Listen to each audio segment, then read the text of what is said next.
Winemaking's difficult because there are no right answers. It's an infinite number of possibilities and flavors, and it's a craft that will never be mastered. It's a journey. It's not just a product.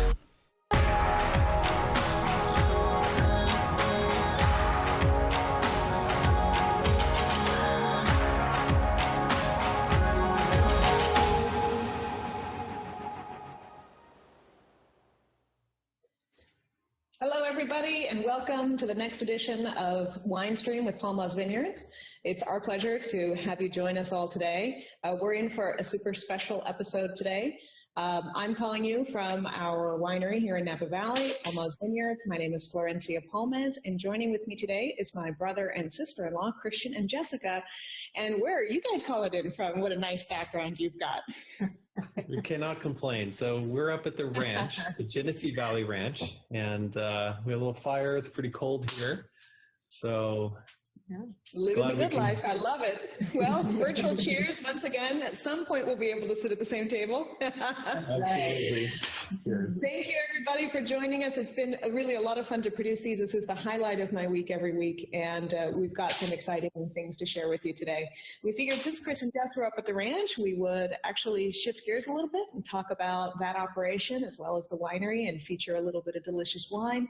But the most excitingly is I have my father coming on later on to talk about health and wine, Dr. Julio Palmaz. So before he comes on, I want to send out a big thank you to Life Size Systems. That is our video conferencing system here in our family and at the offices that have allowed us to stay connected and is also sponsoring this wine stream here today. So, Chris, why don't you tell us what's going on at the ranch? Yeah, so, well, you know, some of our members know about the ranch because they belong to our ranch subscription, which is a kind of a small group of our wine club members who receive beef from our grass-fed Wagyu cows. And so those cows have the really, really good life. They spend their time here in a beautiful setting. And I'll share some pictures here. The ranch is basically in the high Sierras, and it's in an area called Genesee, originally founded by a man named Edwin Hasselkus, actually a similar time that Henry Hagen founded Palmaz Vineyards or Cedar Knoll Vineyards, which of course is our property. Absolutely. I find it so funny that it seems like because we don't have extended family here in the United States, we keep on finding all these grandpas from the 1800s in California, and we're like resurrecting their history. So it's actually amazing. I mean, Henry Hagen and Cedar Knoll Vineyards and Edwin Hasselkus and the Genesee Valley Ranch were literally within about a decade of each other. So somehow or another, it's been our task and joy in life to bring these two properties back to life and bring them into working condition. The ranch has got some incredible features to it, in which that it's got an amazing amount of water. It is like you said, in the middle of the high Sierras. It allows us, because of its little valley and the temperate climate and all the water that it has, it allows us to be a grass-fed operation, but of ultra luxurious beef. So there's our little Wagyu cows with quite fashionable earrings.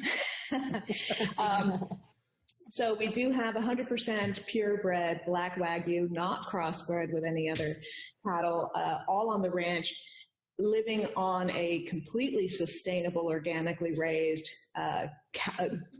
grass program. And it's one of the only prime beef Wagyu grass-fed operations in the country. We kind of like to think of it as the Napa Valley of beef.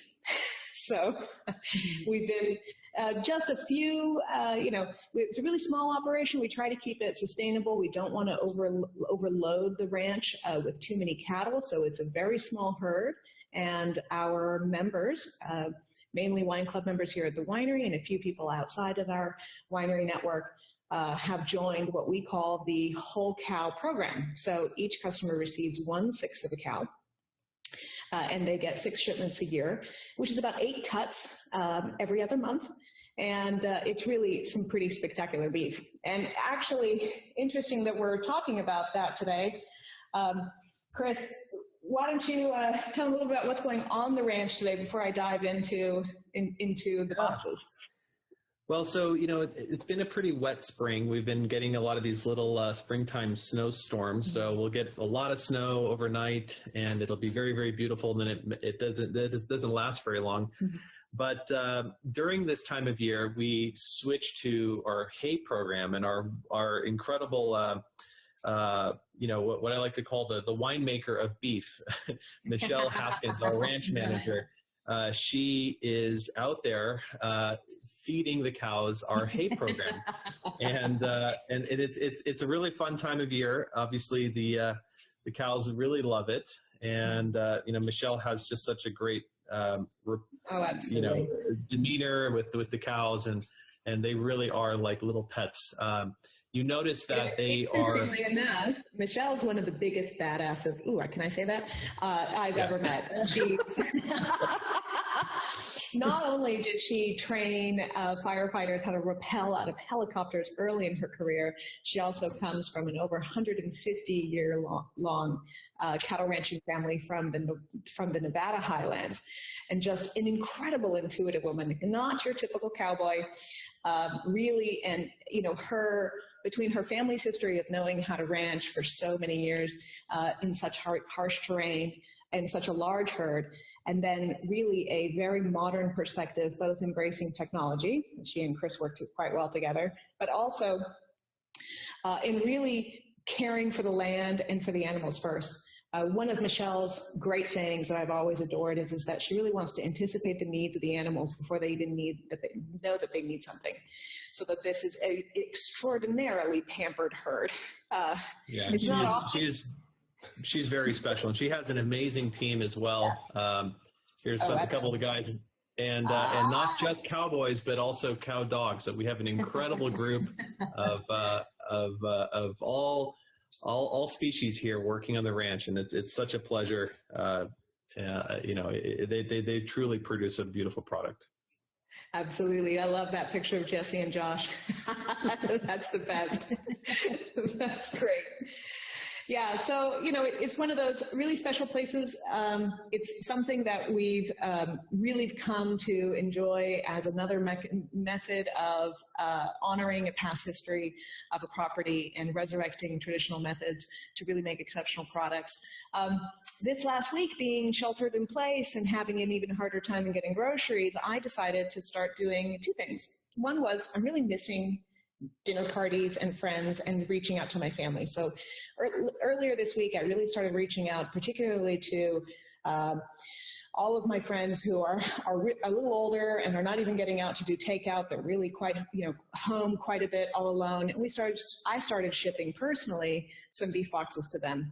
And of course, then while I was in that endeavor, I was like, Jess, send me a box. So I actually kept my box so I could share with everybody what's inside of a box. So I could show off a little bit. But also, for me, it was something that I just did naturally, and I didn't even think much about it, as a method of extending my table onto the people that I care about. As I started doing this, I realized, wow, so much of who I am and my soul is about extending love and honor to those who I care about via a table and extending that through the table. So sending these packages to me was sort of saying, hey, we can't be together at the same table, but let's all at least enjoy some fabulous food while we can from each other. So it was a care package from me to for instance, my son's grandparents who are in their 80s in Georgia, my boyfriend's parents who are in their 70s up in Mount Shasta. So it felt pretty good. So in my box, I've actually kept the box here. I got each package is usually 8 cuts, and we always try to do a very balanced assortment of what the animal has, so that it really is almost a butchery's selection of some of the great cuts. And during the different times of year, we'll try and feature different cuts. So in almost every package, I can't guarantee it, but we'll always have one spectacular steak. And this big guy is the tomahawk. This is actually a bone-in ribeye. It is, oh my gosh, almost 2.5 pounds. This will easily feed 3 people, or 2 if you're really into steakhouse size portions. Totally prime beef, ribeye, bone-in, big, gorgeous bone. I'm actually have all of these wrapped in paper, and I don't unwrap them until I use them, because this is how we keep them in good condition in the freezer. So tomahawk.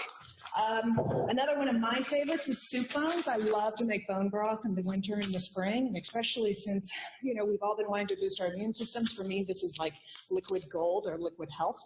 I always pair soup bones, you'll see in packages, with boneless shank, because when you boil the two together, they just make the most incredible broth. So that's soup bones. I know, not very sexy, but actually grass-fed soup bones are incredibly hard to come by out in the marketplace. Then we'll always have something kind of fun and funky. We do a lot of international cutting. I like to feature the way animals are actually butchered from around the world. This is one of my favorite cuts of beef. This is the galetto. It's a very popular Brazilian churrascaria. Other people always call it the piranha. Really beautiful, almost like the tri-tip of South America. It's a great way to say it. So you'll either get in your package a tri-tip, a galetto, a brisket, or something that would be really great to grill. Also, something really, I call these weeknight survival kits. This is a 1 pound package of stir fry strips, perfect for a quick fix. And then ground beef, almost always, again, perfect weeknight, keep it going, chili, hamburgers, meatloaf, meatballs, all the good stuff. And then also, what I do love, and this is something that I miss from my Texas days, is cube steak. So this is actually already portioned, sinewed, passed through the two-card machine for, of course, one of our South Texas favorites, chicken fried steak. Woo. And as you can imagine, prime grass-fed chicken fried steak is pretty indulgent. And then let's see what else I got. Yes. German bratwurst. We'll always have a package of sausages. We've got this wonderful smokehouse that we've partnered with up in Mendocino County. Great guys, and so they make for us, it's 100% beef, so there's no pork in here. It's a super clean, very high quality, clean, organically raised, grass-fed sausages, which are, again, hard to come by. And these, my gosh, everyone knows what to do with sausages. That's not hard. So anyways, we do love this stuff. It is a very small group of people that are part of our membership. There's usually a wait list for those who do receive these packages. But in light of what's going on, and in light of the fact that I took the indulgence myself to ship out some care packages to my friends and family, we thought maybe we can also extend that opportunity to people who are not members temporarily during this time. So Jess has actually been generous enough. We've actually kind of calculated out. We've got 27 extra packages that we can send out. So if anyone is interested in sending to their friends and family, we can make sure to make those arrangements. Michelle has all the beef here at the ranch, or there at the ranch, and she's ready to send out shipments this week for the next. Jess, Chris, do you have a data sheet on this? I think. Yes, we do. Yeah. So we're calling this the shelter and style offering. Nice. But yeah. So why not? I mean, we're all doing it. Might as well live it. So we actually have 40 boxes. So we were able to produce 40. So yeah, we have a little more than we thought we were going to, and that's what Michelle and Jess and I have been doing the last couple of days, and putting these together. And so wrapping a lot of paper on steaks. Yeah, well, we apologize. We know it's not a lot, but anyways, it'll go out, and it'll definitely make someone's day a little brighter. Definitely their weekend. Absolutely. So each one of these boxes, am I reading that right, is about $5.50, includes shipping in the domestic U.S. Is that correct? That's correct. That's right. Awesome. Yep. Fantastic. So this is something that is not on the website. This is a Winestream only super secret offer. So call us, email us, and we'll be able to hook you up. Yeah. Yeah. And awesome. Don't feel, you can definitely order these through your ambassador if you already are working with one, or, as we're affectionately calling them now, telesoms. So. Awesome. Perfect. Okay. Well, on the subject of beef, we have, of course, our favorite wine to pair with all of our lovely beef, which is Brasas. This is a fun wine. It is also a club-only wine normally. It is it was a wine that came out of necessity, actually. You know, we are, every year for our wine club members, we love to host a traditional Argentinian asado, where we actually get a whole animal, butterfly it, and grill it outside. I don't know, I know we didn't talk about this, Chris, but any chance you've got a photo of the whole cow asado? Yeah, I can probably pull one out. It's an amazing event. It is something that we've, you know, we grew up knowing how to do in Argentina on the ranches. It's usually for us our harvest celebration, and we do it twice a year here at the winery, and all of our wine club members are invited to join us. It's also part of the reason why our wine club members all receive a steak knife. Let's see, do I have one? Oh, here we are. Oh, I love to go. I know, I'm a little random, I'm a little spastic. So this actually is my personal one. This is the one that my grandmother gave me when I was 15 years old. It's really special to me. But then all of our club members get these. So these are actually steak knives that every one of our club members receive.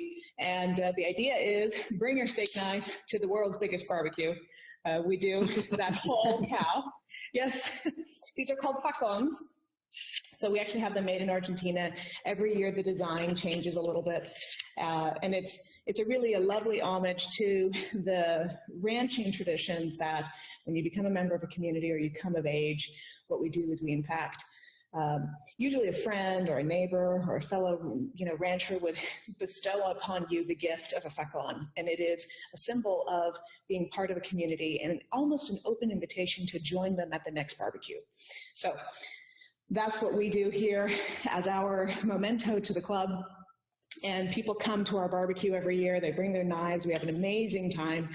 And after about the second, actually, yeah, it was after the second one, the winemaking team and I, we got back together. It was a lovely, you know, autumn afternoon in October. It was kind of a warm Indian summer day.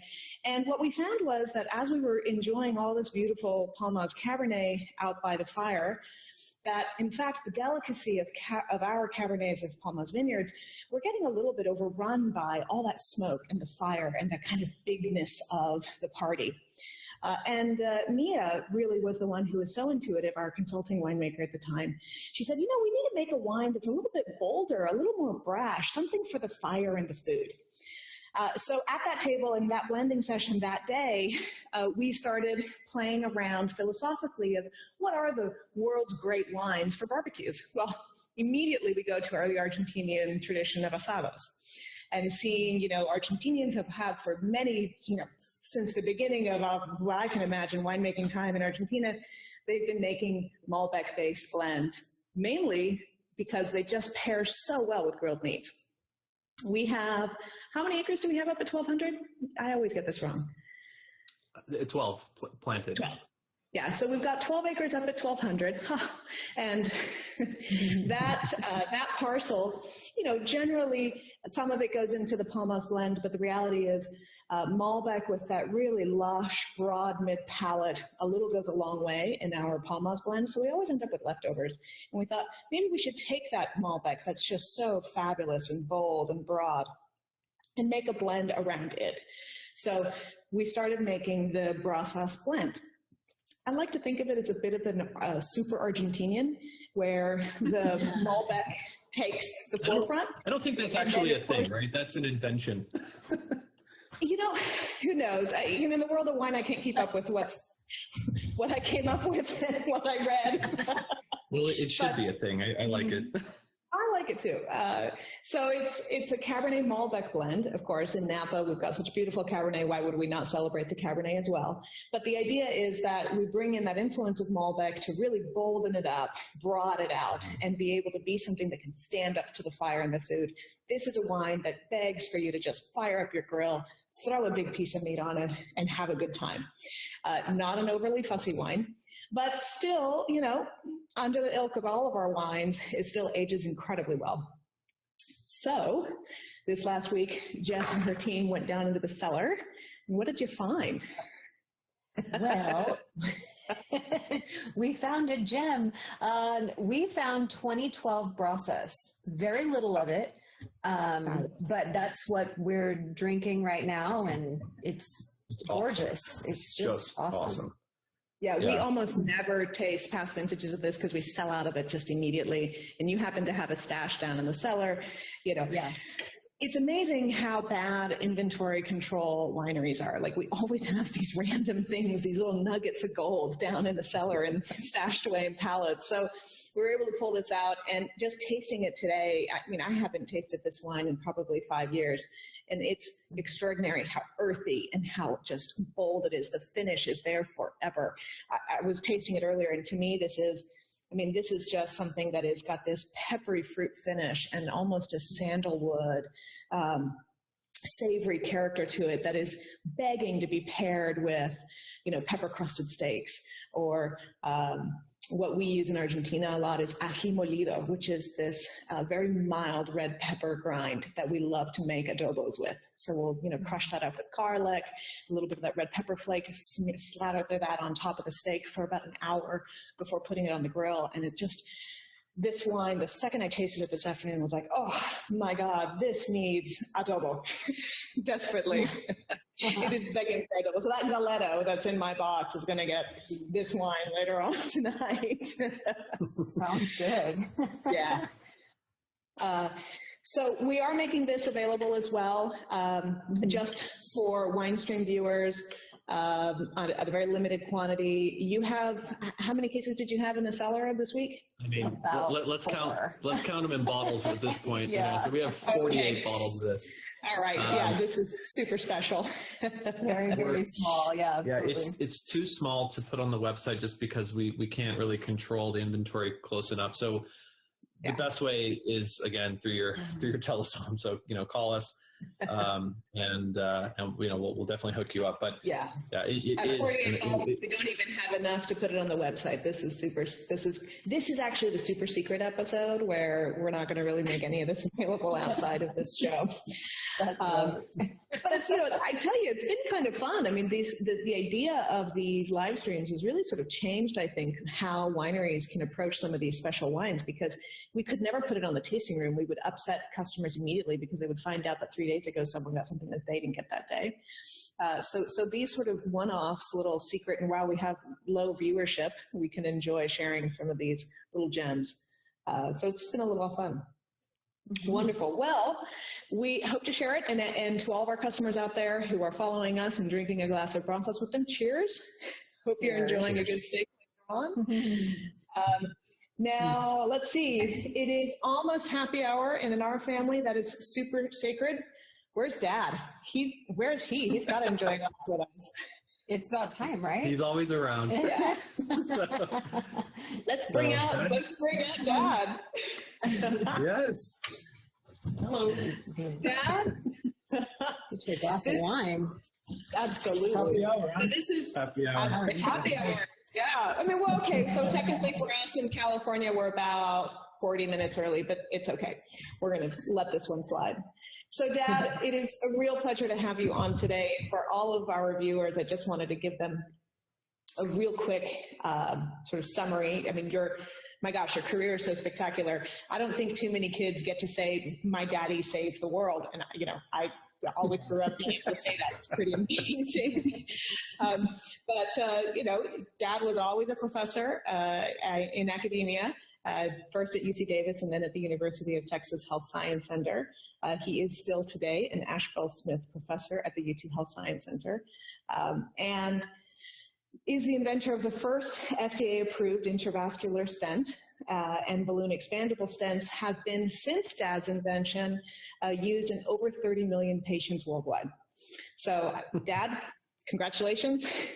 Really, yes, cheers. Wow. So, you know, I know that as your daughter, I get to, you know, overstate things and be very unacademic and inaccurate. But Dad, I think you actually extended the average life expectancy a little bit of the world as a result. And in fact, I'm not the only one who believes this, because if I remember correctly, didn't the U.S. Patent Office say that your patent is one of the top 10 inventions that, how did they put it exactly, that changed the world? Very impressive. Yeah, it's true. Yeah. A while ago. Absolutely. Yeah. So Dad, we wanted to bring you on to indulge us and share with us a little bit of your understanding. I know you're always so up to date on sort of the health news and the research that's been going on, particularly in your area of study. But I know that wine has always played a somewhat of a role in that. And since we're all sheltered in place and hanging around at home, and maybe we're drinking a little bit more than we normally do, was wondering if you could speak to all of us a little bit about, what is, your take and recommendations on the health benefits of wine? Well, I mean, definitely wine is part of the lifestyle and a diet and essentially a cultural way of life. But if you want to wind up a little bit into back in the after the war, the Framingham study. Sure. It was a study ordered by Congress on the realization soon after the World War II ended that there was an epidemic, and that this resonates today because we are in the middle of one, but this one was much more serious to the point of being the #1 killer in the U.S. And it was recognized that it was a public threat, that something had to be done. And the Congress actually funded the study that it was done in a small town near Boston, Massachusetts, called Framingham. Okay. So Framingham, who had about a population of 5,000 people, now is still an ongoing study, and it's in its 4th generation of people. Wow. And that led to the recognition of things that had a profound impact in the way we actually led our habits and our life.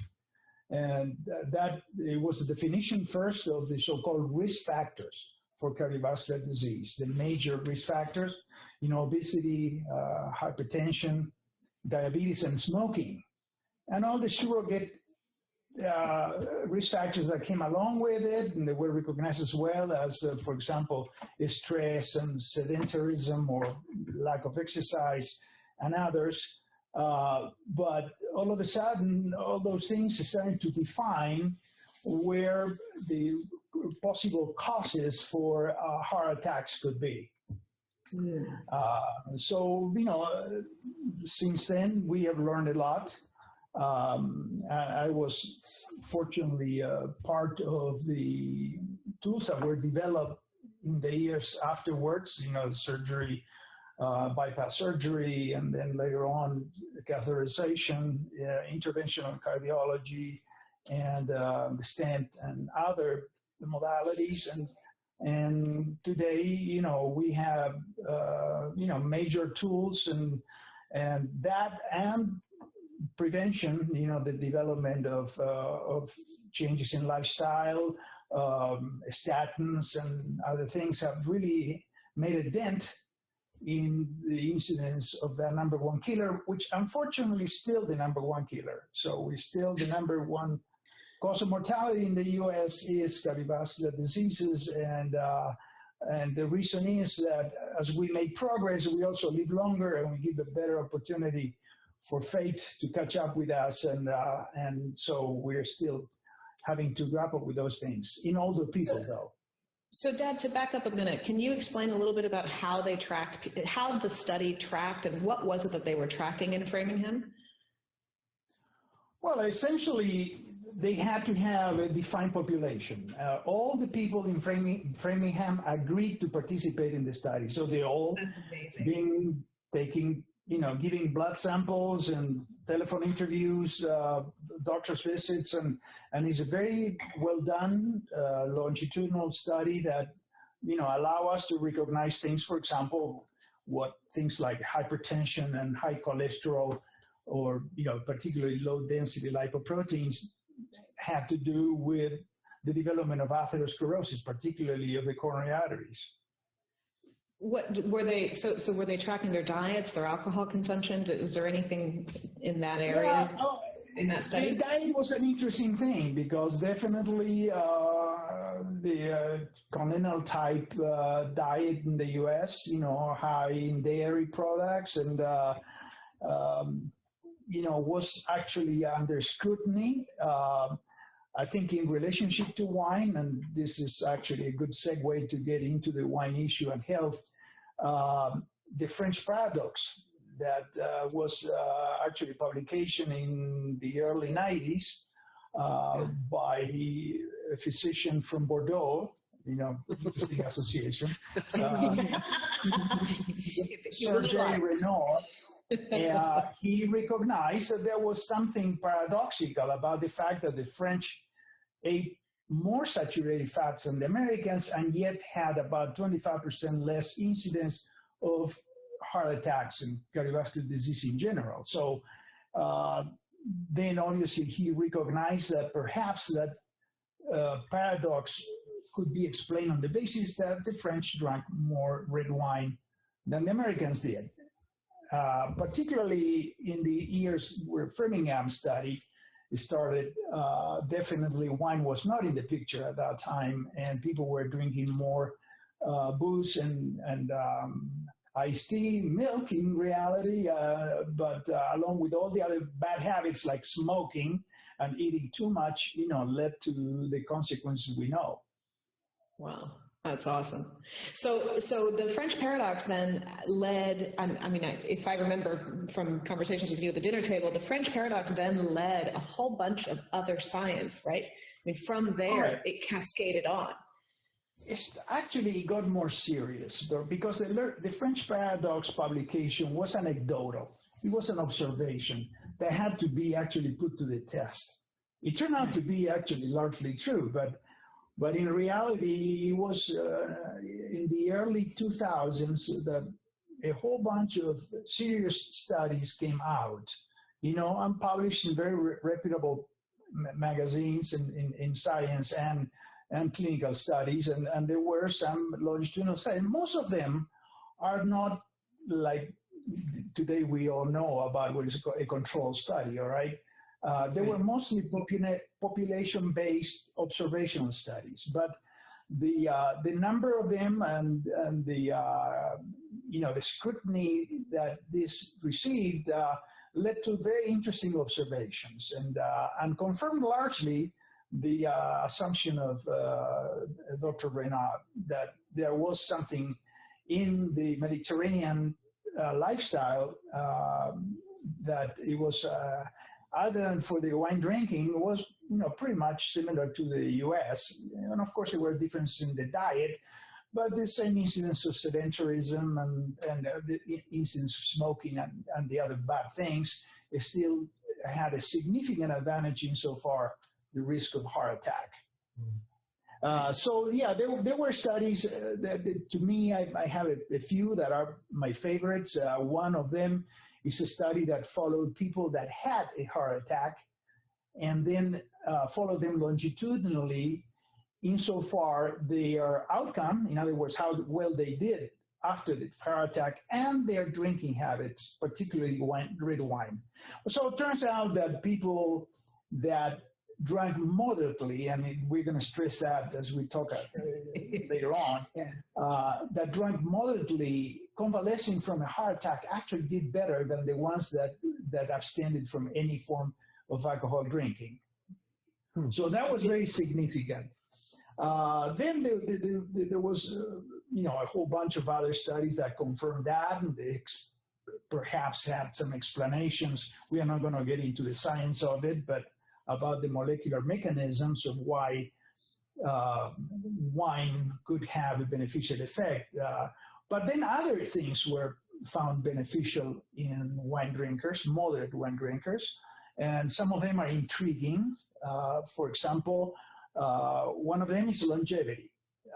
The extended life in people that drink wine has not really been proven by a serious study, but it's been proven in rats. In fact, there was a recent paper that showed, compared rats that could eat whatever they wanted. In other words, they were fed an enormous amount of food, or they could eat ad lib, but drank water, compared to rats in the similar conditions that drank 50% Cabernet. So it turns out that there was a significant extension in life, despite the fact that the wine drinking rats still had increased weight because they overate. But and actually, that was an interesting study that actually had quite a bit of attention. It was published in a commentary about it in Time magazine. And That's awesome. but then the other one that was a similar study was the relationship between drinking wine and avoiding increased weight. And there's a very interesting study that was done actually on nurses, and in a large population of nurses, and it was done at the Brigham's Hospital in Massachusetts, and they followed for 13 years nurses that were selected for being of normal weight and healthy habits and essentially a good state of health. But they were separated in 4 groups according to the amount of drinking, from 0 to 4 glasses or 4 drinks a day, of which most of them drank wine. Okay, then that the study was limited in that there was not a clear distinction between types of drinks. But it was an incredible relationship between the amount of drinking and the ability to retain the original weight. In other words, avoid overweight, with the largest increase in weight being among the nurses that drank water or other, but avoided alcohol at all. So, of course, the paper, it cautions people against the conclusion that you have to drink a lot to keep your weight off. That's good to say. You need to say that I can now have a Cabernet diet? Forget Weight Watchers. Okay. So finally, just to finish up, there are some papers that attribute wine some protection against colon cancer. Others attribute wine the ability to maintain cognitive abilities, particularly in aging people. And there is even one that says that there is a certain avoidance of progression of Alzheimer's disease, and that's being proven in rats, in animal models, that actually rats consuming resveratrol, which was one of the magic molecules in wine, actually prevented the development of beta amyloid plaques, which is the responsible for development of Alzheimer's. But the interesting thing is the preservation of cognitive abilities in people that drink moderately. And of course, that has a very peaky curve benefit over amount of drinking, with the maximum benefit observed between 1 and 2 glasses of wine a day. People had better memory, better ability to make, calculate problems. And what age group was that? Pardon me? What was the age group that they determined? In general, people over 60, and onwards. So, altogether, there's a host of things where the wine can be attributed some, beneficial abilities. And there are 2 things against the trying to pinpoint exactly where the benefit is. And first of all, wine is a complex mixture of chemistries.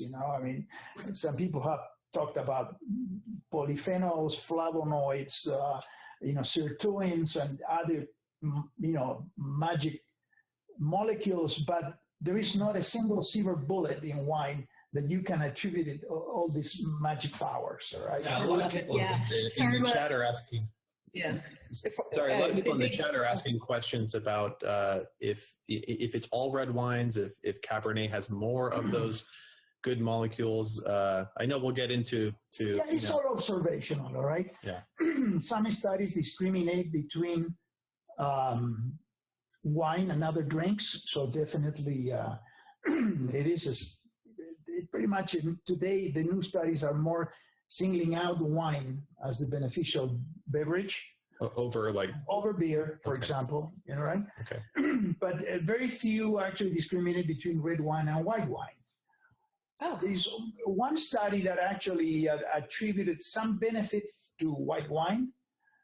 So, in fact, the same benefits, except that they're lower in quantity. Assuming that probably, all the beneficial solids in red wine are probably the cause for the benefit. White wine probably having less of it, but pretty much the same in nature. well, that's awesome. So, So- Chardonnay for happy hour can also, you don't have to feel guilty about that. If you enjoy Chardonnay, definitely you can drink it if it is moderately, assuming that you're doing a good thing. Yeah. For one thing, it doesn't stain your teeth blue if you drink too much. More camera ready. Of course. Of course. Wow, that's fascinating. So, Dad, I know you're always circling around. Well, actually, before I go there, as a family, we take happy hour very seriously. So, I when we're all home right, in so- a normal situation, why do you insist that we all stop working and join you for happy hour? Give everyone And the that is, remember when we talk about the surrogate risk factors, definitely socioeconomic conditions and psychological, feeling of well-being and all those things are very, very important factors in health in general. All right. So if you can have an opportunity where you can share, particularly in a protected environment, like being in your family, rather than in the bar where you had to drive to your home, and have a glass of wine and declare that a time of the day where you're going to relax and have a time of levity and fun, the happy hour, then the wine definitely is an excellent element to do that. And of course, sharing it with the kids and with food around, definitely, I think it frames the most important role of wine in the in health, in well-being, and sharing with loved ones, a good thing. Yeah. Yeah, I always remember just, having to I'd be on the phone or I'd be at work and I'd suddenly start having to stop phone calls when I was, early in my career, sort of going, oh, I'm so sorry, I've got to go. It's almost happy hour. And my father will get very upset if I'm late. Most of my friends, they grew up in families in which drinking with the family was kind of shied away from. It's like, oh, no, I'm sorry, I have to go drink with my father now. I'll deal with this tomorrow. It's And true. truly, It's true. Like around 4:45, the texts start flying. Where is happy hour today? Oh, it's at Flo's house. Nope. Yeah, it's change of important. plans. Yeah, no, it's incredibly important. And honestly, even emotionally, this sounds a little goofy, but a lot of people ask us, how do we work as a family so well? I get that question a lot from people. How is it that it's a family? How is it a family business? And of course, every businesses and family businesses can be stressful, but nonetheless, here I am, and I'm having an absolute time of my life working with my father, my mother, my sister-in-law, my brother, and really happy hour is one of those things that make it happen, because it is, no matter what, it's got to be fun. It's got to be light. You can't show up and unload your problems. It is the time that Dad always tells us, sit down, have a bite of cheese, have a cracker, and have a glass of wine, and tell us something pretty. or like you say, algo bonito. That's right. Well said, Flo. Yeah, absolutely. It's really great. So, Chris, I know that you probably have other questions coming in from viewers. Do you have anything else that you want to cover? So, couple, really good questions. Our viewers know a lot about wine chemistry, I can tell. Someone asked, so specifically they have heard about resveratrol being obviously an important molecule. Is there more resveratrol in reds versus whites? Where does it come from, and how is it beneficial? Yeah. Well, resveratrol is an activator of a survival molecule, all right, which is called SIR2, all right. And essentially, it gives a signal to cells to live longer, essentially increase the number of doubling times. So all of a sudden, emerges as a survival molecule. It's a simple molecule. Actually, it's very similar to a synthetic estrogen, and but it is increased in cells in plants. For example, you put in poor conditions, like for example vines. The way we make them, isn't it, or we cultivate them, Right.